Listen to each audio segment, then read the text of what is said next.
This is the X-Zone Broadcast Network, broadcasting worldwide on broadcast affiliates and satellite program providers, including CNN Broadcast Network, Sirius Satellite Network, Star Media, Good News Radio Network, Angel Broadcast Network, Wiki Broadcast Network, and WPBN TV. For more information on the X-Zone Broadcast Network, visit us at www.xzbn.net.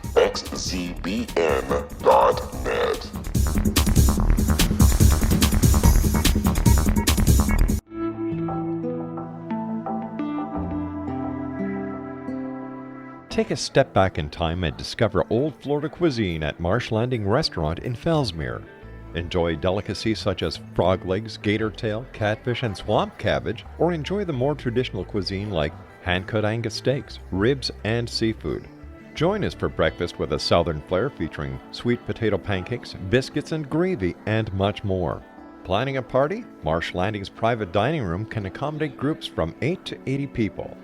While you're visiting, enjoy the historic pictures, artifacts, and stories that line the walls. Marsh Landing is truly a unique experience. Marsh Landing Restaurant, 44 North Broadway in historic Fellsmere, or visit marshlandingrestaurant.com. Marsh Landing, Old Florida cuisine at its best.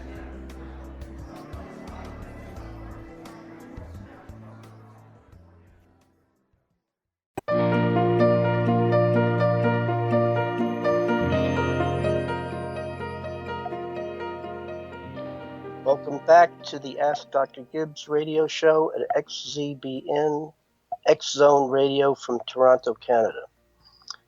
As you may know, having listened to the last 10 broadcasts, my show explores in depth and breadth 5 complex issues. These are all about meaningful coincidences, often referred to as synchronicities. 2, the effective prevention and treatment of heroin and opioid addictions. 3, a suggested inclusion in the training of police and citizens alike, aiming to de-escalate potential violence. 4, answering questions for those of you who are considering going into some form of psychotherapy or psychoanalysis. And 5, today introducing a new topic, which I call the truth about coping with anxiety, depression, frustration, and stress, often without needing to take medication. Before doing so, 2 things. First, I invite your questions on this or any other topic. Send your questions and comments to me at either G. Williams, New York 11 at AOL.com, or to drgibbswilliams.com, or on my Facebook page called Ask Dr. Williams Wrong, AskDrGibbs.net. As I said, today is a shift of topic. Before I do so, a little bit of unfinished business. I didn't quite have enough time to finish the interpretation of what I call the Tiger Woods synchronicity. And I think it's important to do so. First of all, a few of you wrote in and said, please don't jip us. We need that interpretation. And I think the interpretation is important because it can be used as a template for any of you who want to go through the work of interpreting your own synchronicities. It's a particularly good one, and well, I hope you will agree. The particular synchronicity that I'm referring to is called Wittenberg's diagnostic device. It's important, as I've said, to understand the context in which synchronicities occur. As you may remember, I had collected a number of synchronicities from what I call synchronicity-prone patients in my analytic practice, and it spurred me and stirred me to consider writing a book on the subject. I had amassed an enormous amount of material, but it's one thing to think about writing an important book. It's another thing to take it seriously. And taking it seriously means you got to go from collecting notes to organizing them and making an outline and doing the scut work to fill in the outline and so forth. And along the way, as you may know if you've tried to do such a project, there are any number of stuck points where you lose your nerve. You figure, well, someone's going to steal my ideas, or I'm not going to be able to do it perfect enough, or who would want to read this stuff? And, there are a number of mind traps which get in the way of really doing something creative. It was in this context that I had been aware that Tiger Woods was a hero for me. I had very few heroes growing up. He was one of them. I played a small amount of golf, but watched him avidly as he, week to week, consistently indicated that this guy was really unreal. He won tournament after tournament. He made the most amazing golf shots. Putts were like 70 feet away, and somehow the ball magically hit the cup. Not all the time, but with an enormous percentage of hits. So I tried to figure out, what has this guy got? What makes him so great?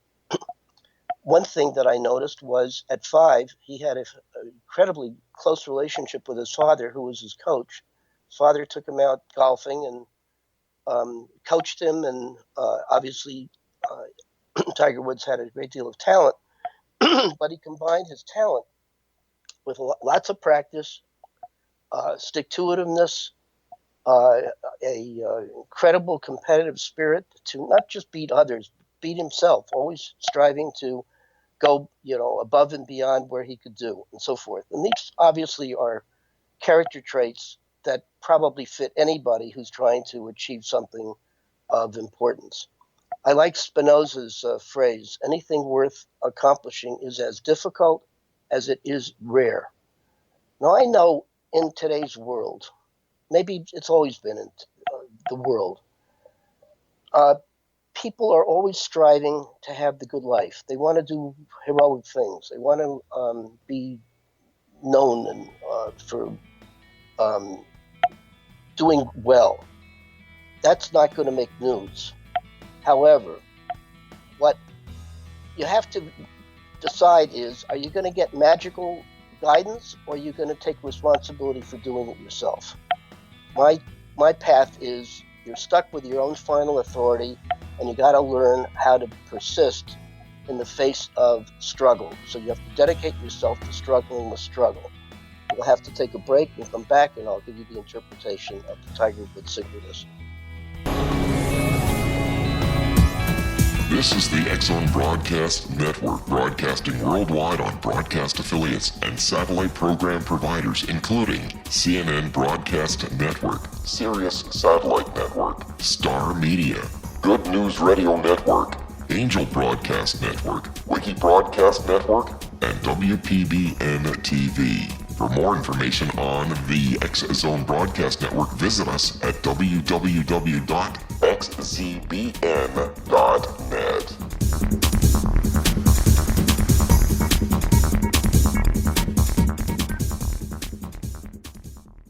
How would you like to be able to read other people's minds? Well, the next best thing is here. When you know how to read a person's name, you know how the person thinks, feels, and behaves. Each letter in our name holds a key to unlock our true essence. Our name contains both our gifts and challenges in this lifetime. Mnemology science discovers personality secrets hidden in the placement of the letters of our names, including the first and last impression people remember about us. Sharon shows us how to interpret the arrangement of letters as outlined in her book, Know the Name, Know the Person. Sharon Lynn Wyeth created mnemology science after 18 years of research and testing her theories, and has supported thousands of people around the world in understanding themselves and others better.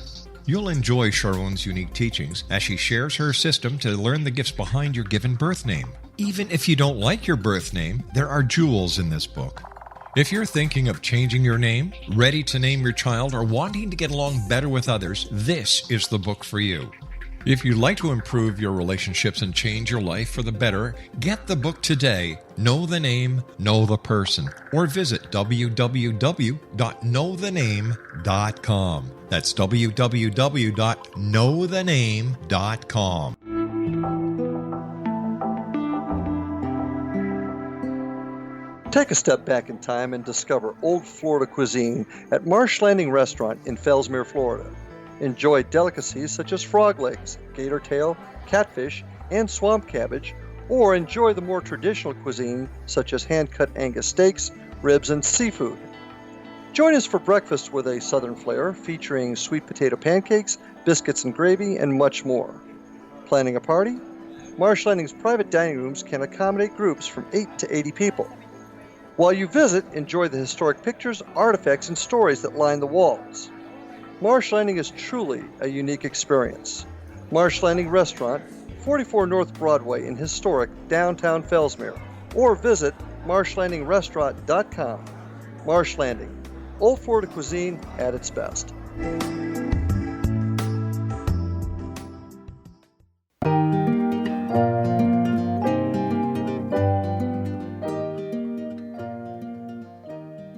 Welcome back to the Ask Dr. Gibbs show. I left off just before indicating my interpretation of the Tiger Woods synchronicity. Just to give you more of the context, I had been writing an article called The Tiger's Tail, The Game of Golf, and the Game of Life. This was an attempt to try to understand for myself what made for greatness for Tiger Woods. It was in this context that I had the following synchronicity. Just as I was relating, I was thinking about my analyst's formula. I had been in psychoanalysis, and he had constantly made mention of this rather obscure two-word phrase called time equals libido. I intuitively felt, every time I heard it, it felt really powerful, like E equals MC squared. But what it really meant eluded me. Sort of had a sense of it. Time, I knew what time was. Libido was sort of raw energy. Now, if time equals libido, then time means that there's essentially raw energy. But what is that all about? So it eluded me for years. As I was thinking over this formula, what it meant to me, I heard on National Public Radio a program that had the following statement. Wittenberg's device was utilized as a diagnostic tool. Hair stood on end. This was equivalent to the experience that I had with my first synchronicity when I asked, do miracles really exist? And I opened the Bible, and as you may remember, the first line that I spied, I was conscious of, was the story of Lazarus rising from the grave, which seemed to indicate that the answer to my question of do miracles exist? Well, they certainly do in the Bible.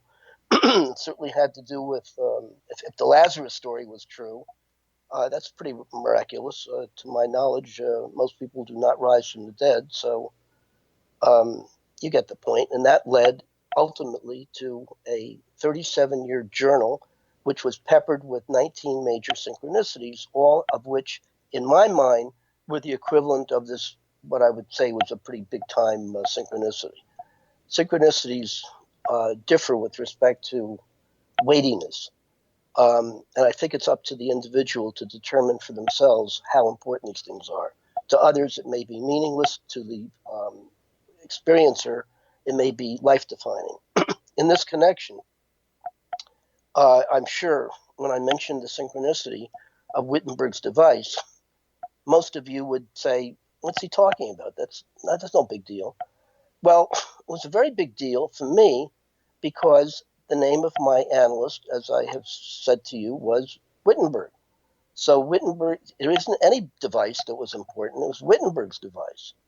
And it was in the context of me mulling over what does he mean by time equals libido. Now, here's my interpretation.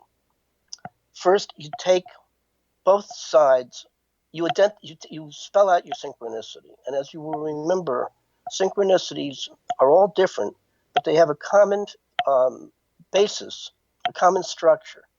They're all composed of an internal event which is connected by meaning to an external event which seems to parallel the two, and it's seemingly uncaused. And another factor of these two events seem to be paired in time almost simultaneously. Sometimes it takes a longer bit of time. There is a sense that these two things connect in a incredibly timely way. So it's sort of head scratching, and this is what leads to statistics and probability. That how can these two things occur almost simultaneously? It defies probability theory, and it gives the sense of the uncanny to these often amazing experiences. So, steps in interpretation, very simple. You write out your synchronicity, and then you look for the internal event and a parallel external event, and that becomes the basis of your synchronicity, of any synchronicity. And again, they're conjoined by a equivalence of meaning which apparently defy conventional causality. The internal event, for example, with the scarab synchronicity, you can refer back to the iconic synchronicity that Jung had with his patient when she brings him in a dream, indicating that she is being handed a golden scarab. And as she's doing that, Jung hears a tapping of his window, gets up, realizes that what's causing the tapping is a scary beetle, and what makes it scary is the coloration, the orange-yellow coloration. He opens the window, he grabs the beetle, comes in, gets up, goes over to his patient, takes her hand, and says to her, "Here's your golden scarab." Presumably, this was a extraordinarily shocking experience for his patient, who had essentially been uptight and had too much animus, had too much feeling of being a man, and needed to loosen up and experience femininity from Jung's point of view, anima, and presumably shocked her in a way that presumably she was able to connect with what Jung believes was the collective unconscious, and in golden scarab was presumably an archetypal symbol of transformation, and you get the point that she was able to connect with this assumed realm of spirituality and archetypal knowledge, and presumably was so shaken up that she was able to experience her anima and break through her defensive isolation of affect, and you get the point. It is doubtful that she indeed had the experience that Jung claims that she did, but he had it, so it was a shared synchronicity, and what it did for him was to validate that steps in his theory were valid, and he described that particular event as one, if not the most important synchronicity he ever had. So these things can be really life-defining. The important thing is that her having a dream of being handed a golden scarab probably did not cause the beetle to tap on the window. In addition to which, Jung probably did not read her mind and knew what her dream was and knew that there was going to be a beetle there that had the coloration of a scarab.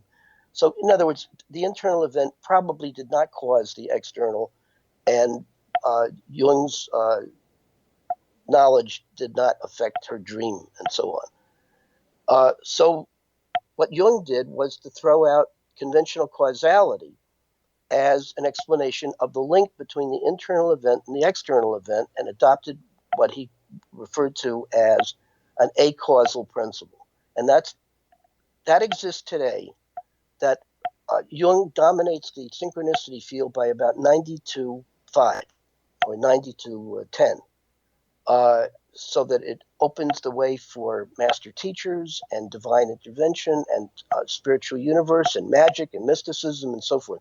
Nothing against it, but I think, well, my own personal experience was I started out that way, but through my own trip and majoring in philosophy and plugging in critical thinking, I started to consider that maybe there was another valid explanation for how these things form.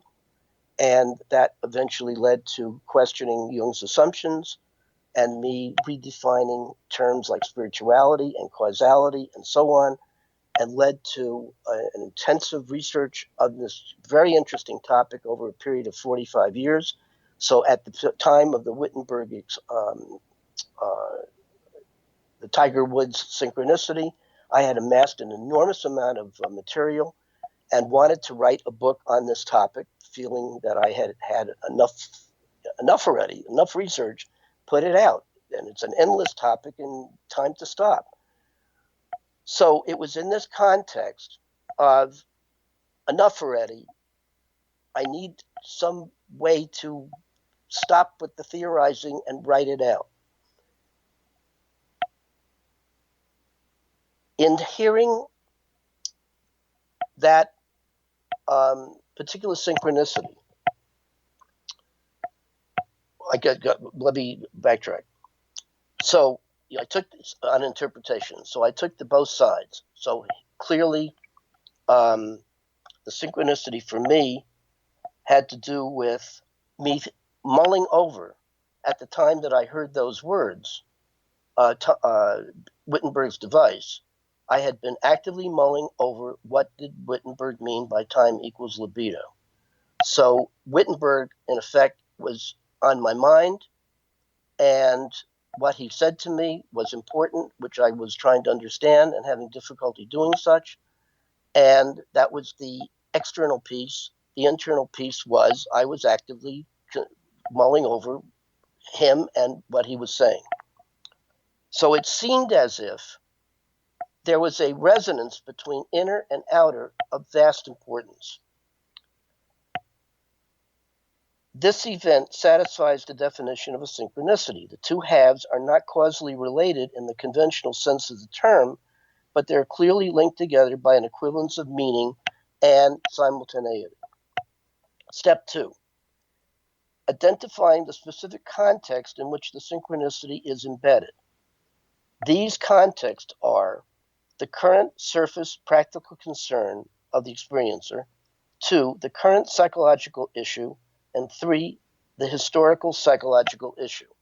I have said that synchronicities, at least the ones I've studied, all seem to be embedded in an atmosphere of the person, the coincider, feeling stuck with a seemingly unresolvable problem. The problem areas tend to be in issues of identity and or harnessing energy to work on some project. In fact, synchronicities seem to arise in a place where a person is experiencing quintessential stuckness or some kind of psychological impasse. In my present case, I was aware that I had a wealth of information amassed over the 40 years of my investigating the perplexities of meaningful coincidences. I was also aware of the need and desire to stop researching and share the information in a book. But the thought of actually committing myself to writing a book was daunting. That is, it stirred painful anxiety, and I hope you will catch the idea that this new topic we're going to be talking about, all about anxiety and other so-called negative effects, is very, very much related to the information I was giving you, or am giving you, on synchronicities and where they arise from and what do you do with them and so forth. In coping with the intensity of the anxiety, I did what many people do, which was I had a defensive maneuver called mañana, meaning I will eventually get to writing my book, but not now. Let's do it tomorrow. Today, I do more research. We will continue on, and I hope you will all join after this break.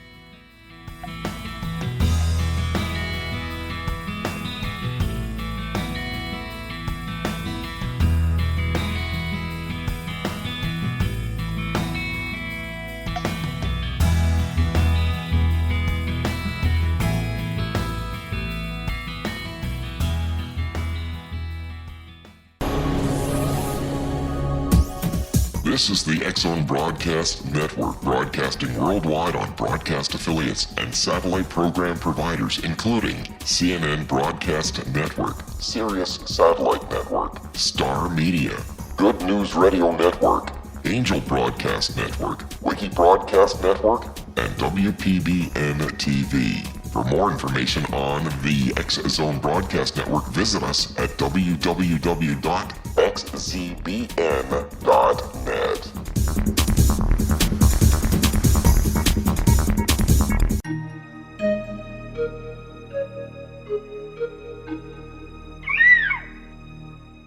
While science pursues fact, magic accesses the quantum level, bridging random facts to form truth. As long as science and magic remain separate and polarized, the truth cannot be known.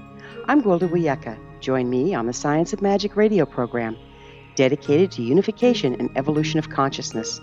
During each episode, I'll be speaking with experienced and respected scientists and mystics. From astrologers to astronomers, from medical doctors to shaman, the scientific method to dowsing and intuition, we'll weave together information from seemingly divergent practices to promote unity and enlightenment. Join me, Gwilda Wiyaka, and the Science of Magic right here on the Mutual Broadcast Network. For more information, visit www.thescienceofmagic.net. Gibbs A. Williams, Ph.D., is a practicing psychoanalyst, supervisor, researcher, and author in New York City. Much of his life has been dedicated to understanding nature and the uses of meaningful coincidences or synchronicities. His radical and original non-Jungian, non-mystical, non-magical theory of synchronicities illuminates much of the fog surrounding this challenging and perplexing topic. His ideas and manners are fresh, presented in a style that is both entertaining and highly informative. He is also an expert on crisis intervention, specially focused on violence reduction for the police and citizens, mastering anxiety, frustration, and stress without the use of medication, and effectively preventing and treating heroin addiction. Dr. Williams can be contacted at his email address at gwwilliamsny11@aol.com or visit his website at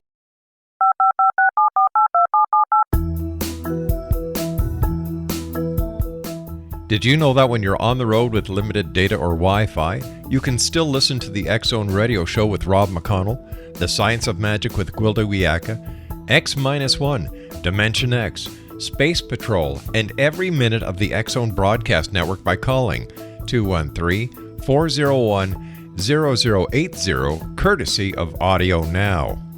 No smartphone, app, or internet needed. It saves your data plan and it's free if you have unlimited minutes.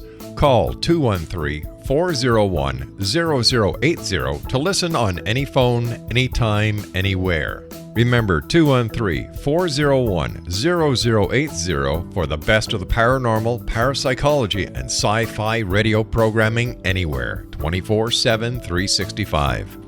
Afterlife expert Roberta Grimes was the first one to say that dying can be fun. Now her best-selling book, The Fun of Dying, is available in stores worldwide. So if you wonder whether death ends life, how it feels to die, or what heaven might be like, The Fun of Dying was written for you.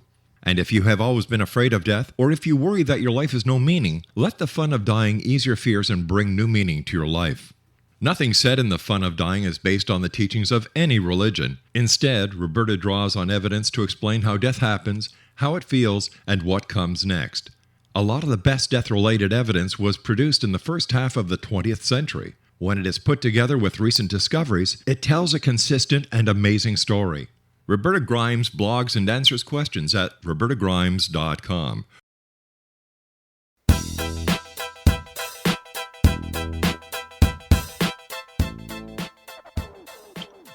Welcome back to the Dr. Gibbs Show, and continuing on with my interpretation that I hope you will use as a template for interpreting your own synchronicities.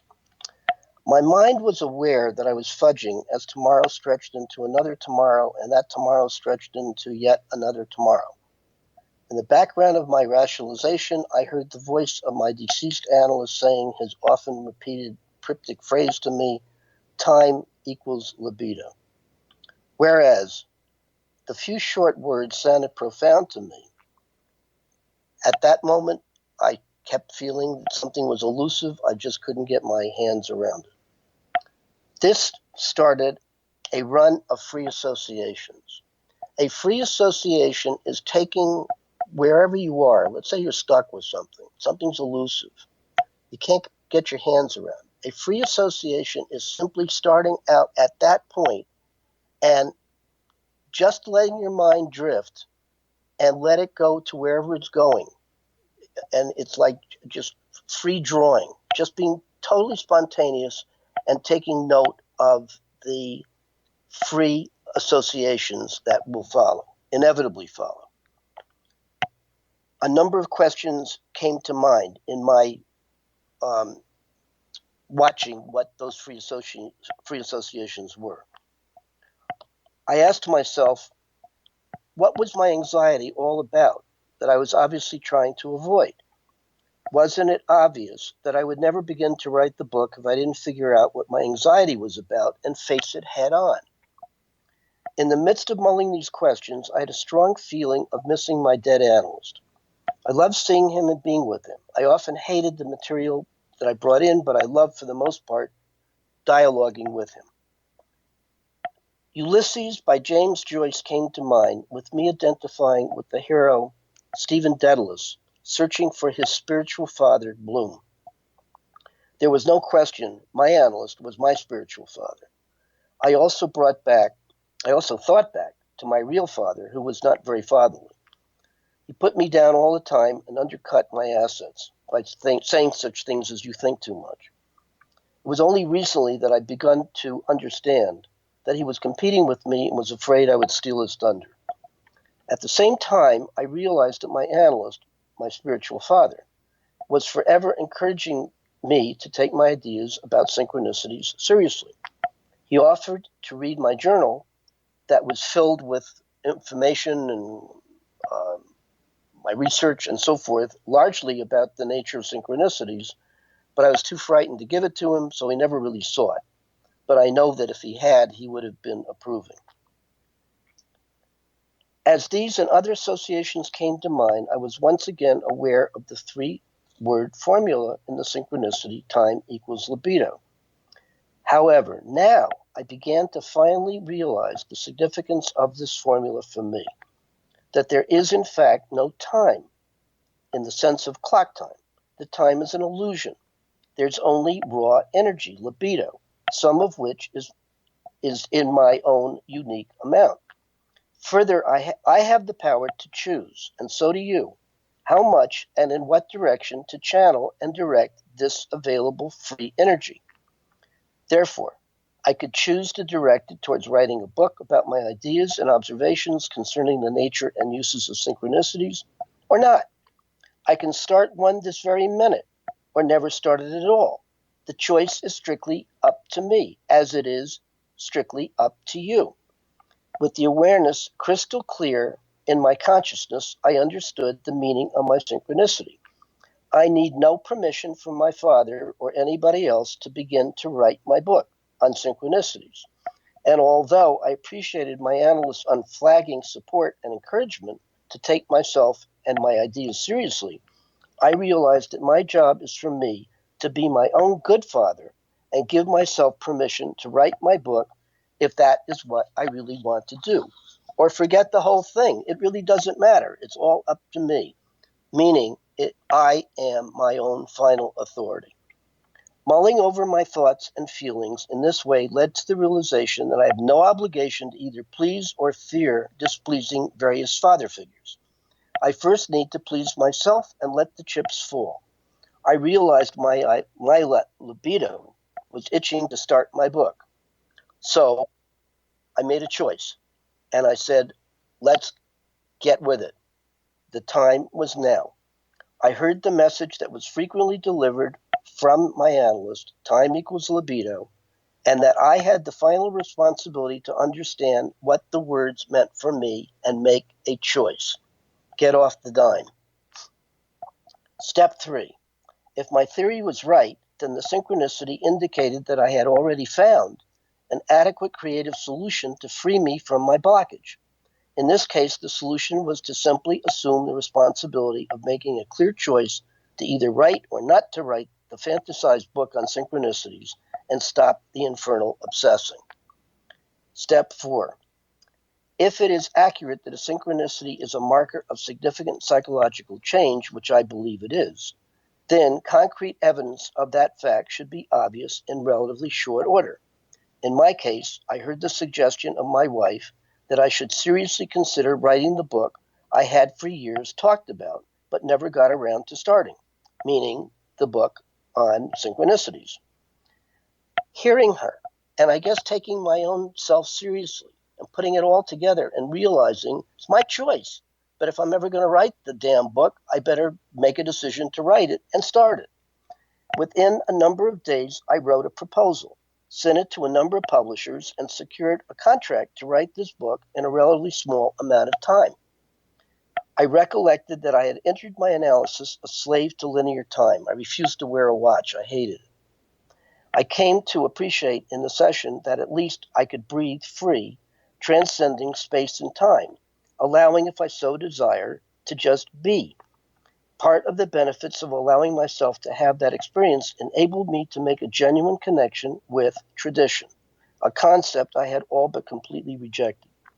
The tradition of which I am speaking is the sense of being connected to a long line of sensitive, caring, true professionals who have dedicated their lives to helping others reconcile their internal divisions, with their primary tools being the consistent delivery of straight, real, authentic, powerful, therapeutic words.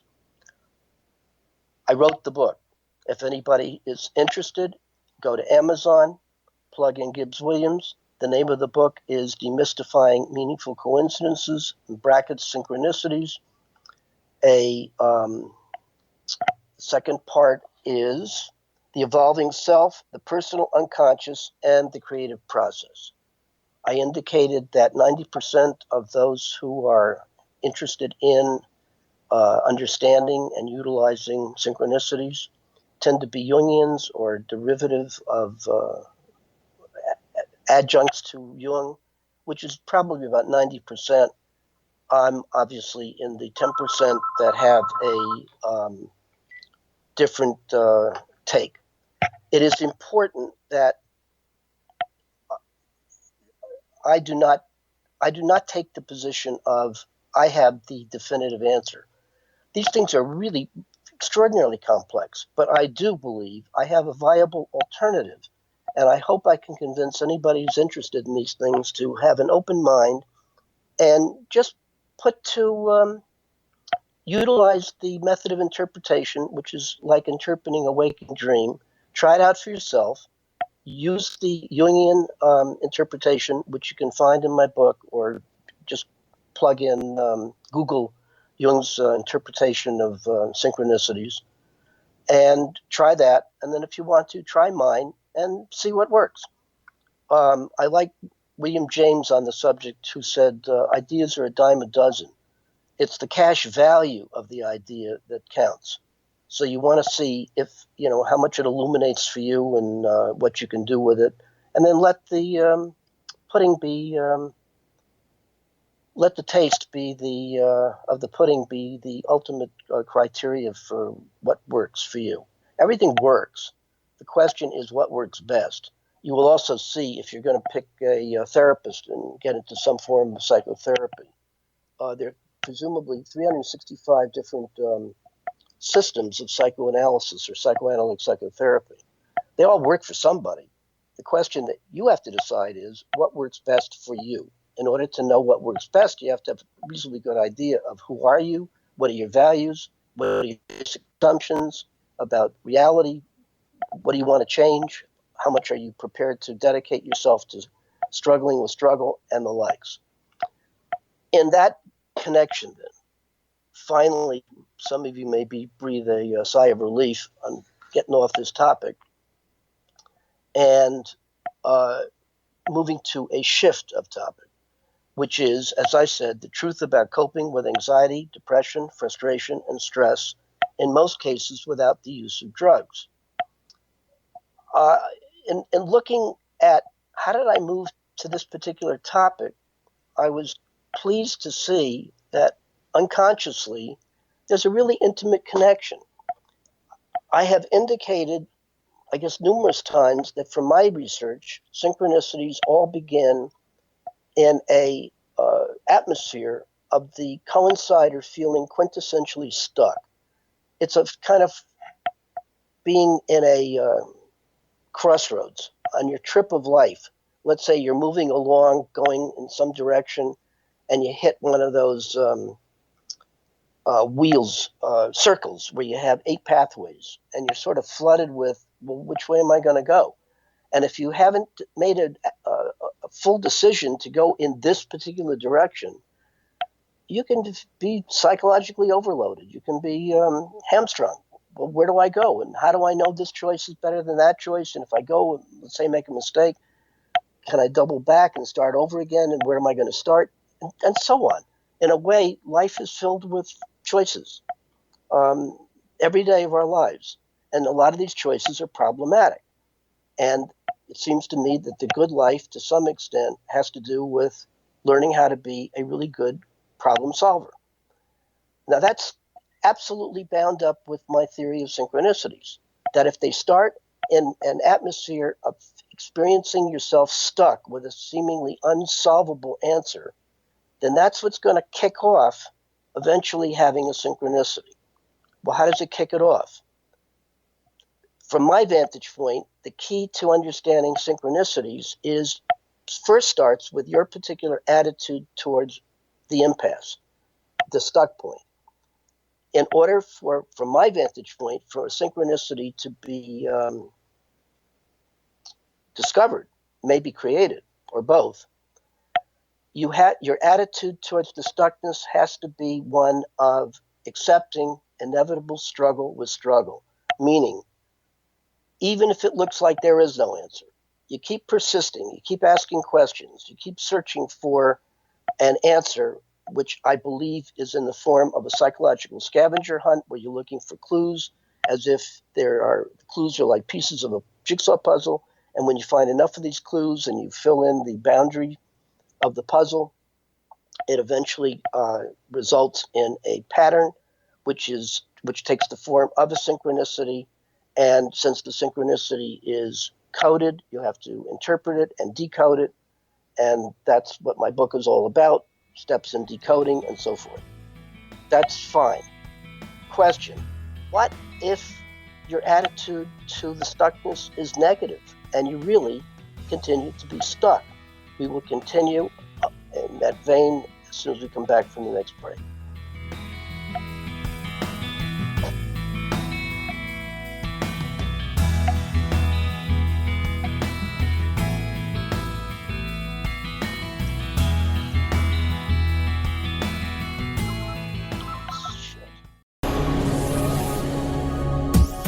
This is the X-Zone Broadcast Network, broadcasting worldwide on broadcast affiliates and satellite program providers, including CNN Broadcast Network, Sirius Satellite Network, Star Media, Good News Radio Network, Angel Broadcast Network, Wiki Broadcast Network, and WPBN TV. For more information on the X-Zone Broadcast Network, visit us at www.xzbn.net.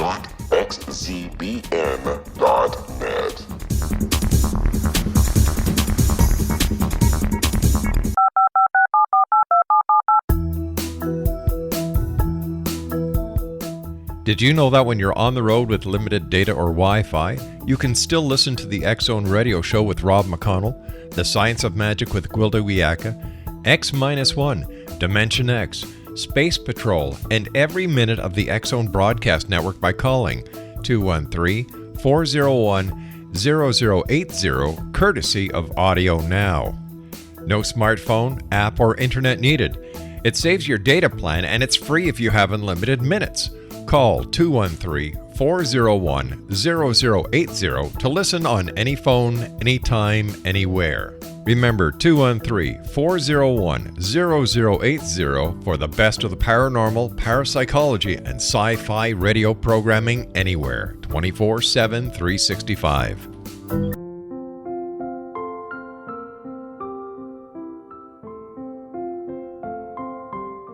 I am Dr. Carl O'Helvey, founder president of a new cancer foundation focusing on evidence-based physical, mental, and spiritual interventions, including natural cancer cures, prayer, meditation, affirmations, nutrition, and other related holistic cancer prevention and cure modalities. These are used in cancer education, research, and financing care. I ask for your help to continue this important work by donating at www.holisticcancerfoundation.com.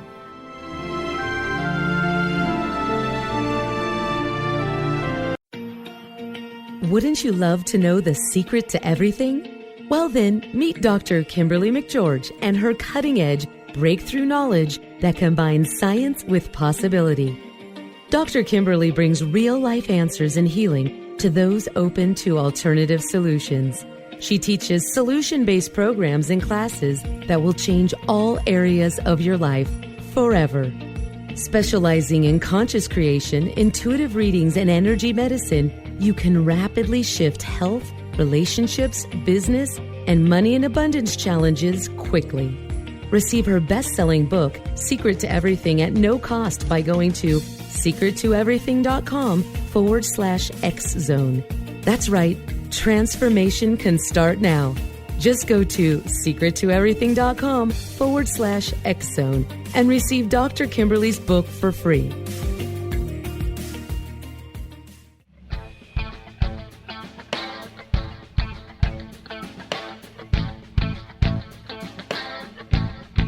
What Happened in Benghazi is revealed by Nicholas Genix, author of Obama, Islam, and Benghazi. He informs the American people that President Obama deceived them by advocating a strong foreign policy prior to the 2012 presidential election, and Hillary Clinton supported this deception.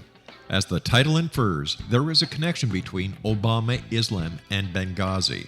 Ample evidence informs Americans that Obama's early indoctrination in the Quran developed an affinity for Islam, why the Quran is the source of discontent in many countries, and why the Obama foreign policy deception led to poor military action and caused the loss of American lives in Benghazi.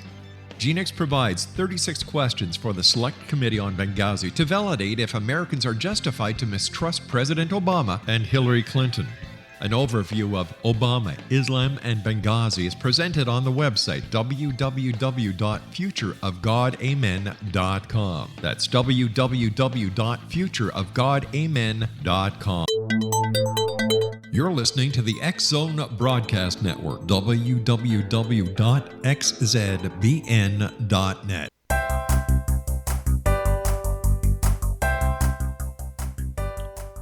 Welcome back to the Ask Dr. Gibbs show, final segment. As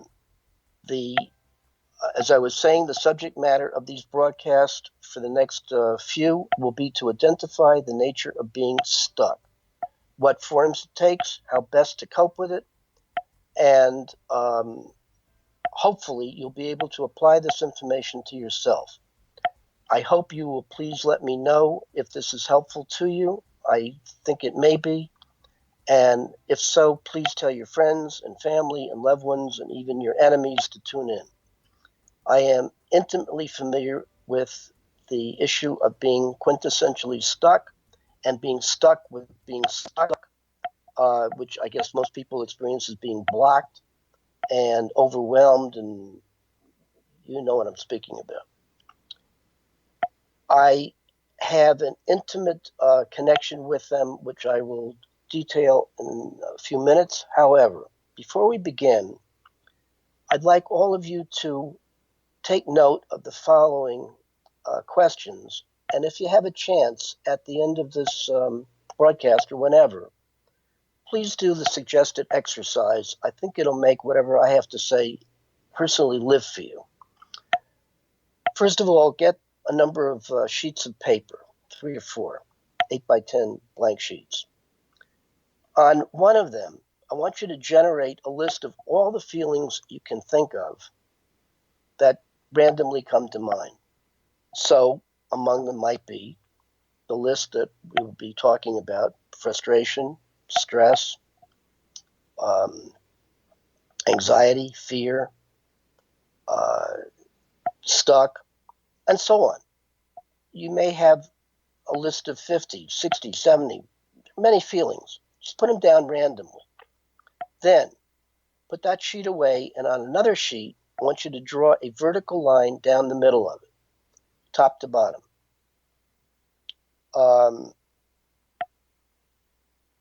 Actually, I think that's horizontal, from top to bottom. On the left-hand side, I want you to label that, title that left-hand part with a minus sign. And on the right-hand side, label that section with a plus sign. Then what I want you to do is take the feelings that you have, the random feelings you have on the other sheet, and assign a plus or minus to each one. Now, some of them, I understand, are going to be sort of mixed. If you want, make it another section and call it plus minus. After you've done that, I want you to ask yourself, what has the right-hand side got that the left hand doesn't? In other words, how are all the pluses familiar or similar, and how are all of the minuses similar? And I would imagine you would prefer the pluses, but why so? When you've done that, if you will, it would be lovely if you would make comments. Go to the Facebook page, Ask Dr. Gibbs, and tell me your experience of that. Many of you probably already have a pretty good idea of where we're going, but I think if you concretize by doing these exercises, you will profit enormously by taking this sort of abstract material and making it personal. My hope is that what you're going to do is to, as I say, concretize your own attitudes to these particular feelings. Now, why those feelings? Where do they come from? As a child who gradually became conscious of being alive, somehow I was always interested in answering big questions, such as who am I? Where do we come from? Is there a purpose? How do we know it? What's the good life? And so forth. I guess I was philosophically bent. Many people are. Maybe some of you. I think anybody who's interested in the nature and use of meaningful coincidences is philosophically predisposed to answering these big questions. All right, so let's assume that that's true. So what did I find? That in growing up, I realized that while I always had a good mind, if it was only up to me thinking out, let's say, positions, or trying to be logical about what was being alive all about and how do you make choices and all of that stuff, if I only had to rely on my mind as a guide, I'd do pretty well. I got, high marks in school. Subject matter was no difficulty until I got to geometry, which really was very hard. But in general, talking about ideas in English class and reading books and discussing, philosophical questions and so forth, I loved that. No problem for me. What I increasingly did not love was that I also had feelings which were quite difficult, and they were all sort of a jumble. I had no names. For example, I was very anxious. Looking back, I had panic attacks. I was quite often extremely depressed. And by the way, this isn't terribly unusual. When you hit adolescence, it is not unusual at all for people to have, severe and intense feelings of panic and anxiety and certainly frustration and stress and so on. And this, of course, persists into later life. Everybody has this all the time. I think it particularly difficult in our current state of affairs I think many of you probably refuse to read the paper because when you do, you get nervous about the conditions of the world and our own country and the election and what's going to happen. And, we live in a kind of crisis-ridden society. There are huge, big difficulties that everybody is facing. How to make a living, and you're going to be able to maintain your job. And what if you hate your job? Can you leave it? And you get the point. So that conditions are rife for feeling what we're going to be talking about in detail: anxious and fearful and frustrated and stressed out and so forth. Now, why is this important? If I'm right that being able to utilize your synchronicities as a pathway to enlightenment and making your own life of meaningful connections, which often involve being able to do something creatively and to really enjoy it and to feel dedicated to it. That if you're stuck and you're stuck with being stuck, then you're not going to get to being able to benefit from either synchronistic experiences, or certainly you're going to be blocked creatively. So that the attitude to the stuckness is really central, which brings us back full-faced to these issues of feeling anxiety, which often is experienced as fear, depression, frustration, stress. What do I mean? When you look at the structure of being stuck, what you often find is that stuckness is associated with one or more of these often debilitating feelings.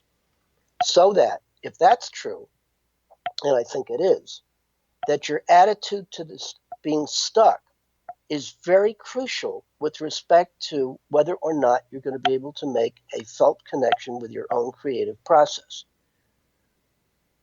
Well, then what do you do? Let's say you're stuck. How do you get unstuck? Which is really going to be the theme of what we're going to be talking about in the next few broadcasts. To cut to the chase, I think there's basically a very simple reality that you have to face, that the problem in being stuck often is in your attitude to being stuck, which is often being stuck by being stuck. Or in different terms, people tend to be stuck because stuckness is experienced often as a combination of stress, frustration, anxiety, depression, and a whole host of other feelings such as ambivalence, feelings of love and hate towards the same person or towards yourself, not knowing, a feeling of weakness, being out of control. There's a whole list of so-called negative feelings, of which the key to success, I think, is being able to shift your attitude of usually being negative, I hate these feelings, to a gradual acceptance of the inevitability of them, where you move from a negative attitude to a positive, meaning, I guess there's nothing I can really do about them. They're inevitable because they have to do with normal, realistic limitations of being alive. And in that case, notwithstanding the drug companies' idea that these are all pathological, so that the cure is to pop the next pill, so you won't have to experience them at all. And moving from that sort of cynical and negative attitude to these inevitable feelings, in my view, they're not pathological. They're built into being alive. And the key to success is you have to learn how to effectively cope. That is really what is going to be the material in the next broadcast with respect to the truth about coping with anxiety, depression, frustration, and stress. I guess we've run out of time. I hope that you will take these matters seriously, ask questions, go on to the Facebook, ask me questions or comments or what have you. It's been a pleasure. I look forward to continuing, and have a happy holiday.